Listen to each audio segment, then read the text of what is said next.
এই মহাসমাবেশের প্রথম যে দাবিটি 2013 সালে রাজধানীর শাপলা চত্বরে হেফাজতে ইসলামের নেতাকর্মীদের হত্যার বিচার, নারী সংস্কার কমিশনের প্রতিবেদন বাতিল সহ 4 দফা দাবি এবং 12 দফা ঘোষণাপত্র দিয়েছে হেফাজতে ইসলাম। শনিবার রাজধানীর সোহরাওয়ার্দী উদ্যানে মহাসমাবেশে এই দাবিগুলো তুলে ধরেন সংগঠনটির নায়েবে আমির মাওলানা মাহফুজুল হক।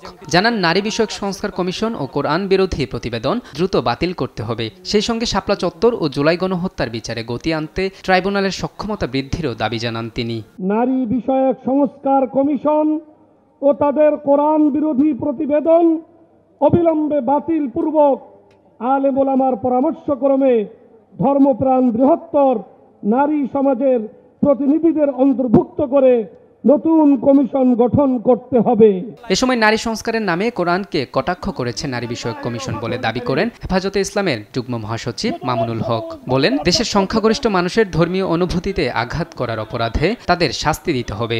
নারী সংস্কারের নামে আল্লাহর কোরআনকে, ইসলামকে যে কটাক্ষ করা হয়েছে, ধর্মীয় উত্তরাধিকার বিধান, পারিবারিক বিধানকে নারী পুরুষের মধ্যে বৈষম্যের প্রধান কারণ বলে আখ্যায়িত করে বিতর্কিত নারী বিষয়ক কমিশন এদেশের সংখ্যাগরিষ্ঠ মানুষের ধর্মীয় অনুভূতিতে আঘাত প্রদান করেছে। ধর্মীয় অনুভূতিতে আঘাত প্রদান করবার অপরাধে তাদের বিরুদ্ধে আমরা রাষ্ট্রের শাস্তিমূলক ব্যবস্থা দেখতে চাই।